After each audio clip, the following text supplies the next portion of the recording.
Là, on voulait vous parler aussi de tout ce qui est la force de marque blanche parce qu'on fait beaucoup chez We Do It et ça a démontré ses intérêts.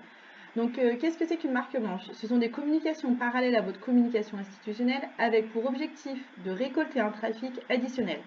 Cela vous permet de redynamiser votre communication, à relancer le processus de collecte et à booster vos ventes.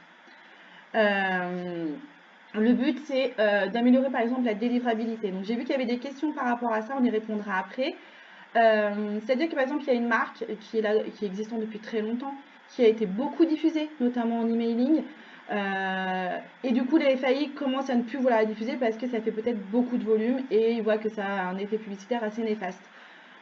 Donc, on va créer une autre marque qui a le même but d'alimenter en lead ou en vente l'annonceur initial, une autre marque totalement différente, avec une créa différente et qui va pouvoir permettre de mieux passer auprès des FAI. Donc ce sera nouveau et au plus votre réseau d'affiliés et d'éditeurs sera beaucoup plus enclin à la diffuser parce que eux aussi vont y gagner parce que leurs messages et leurs mails passeront beaucoup mieux.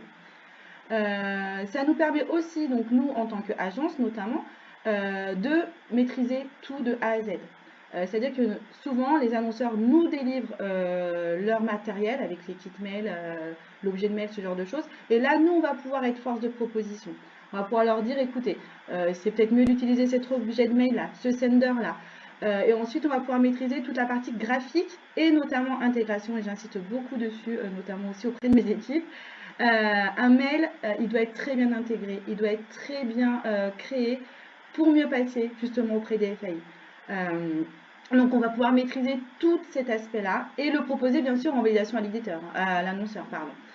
Et le but, c'est d'ajouter un trafic additionnel, c'est-à-dire que votre marque initiale, elle va toujours pouvoir continuer d'exister, mais on va pouvoir doubler en diffusant l'autre marque et du coup de vous générer des revenus supplémentaires. Alors, Là, on va vous montrer des exemples. Donc, on a fait nous chez We Do It notamment. Donc, on avait la marque initiale qui était l'immobilier 100% entre particuliers, qui a été donnée par notre annonceur.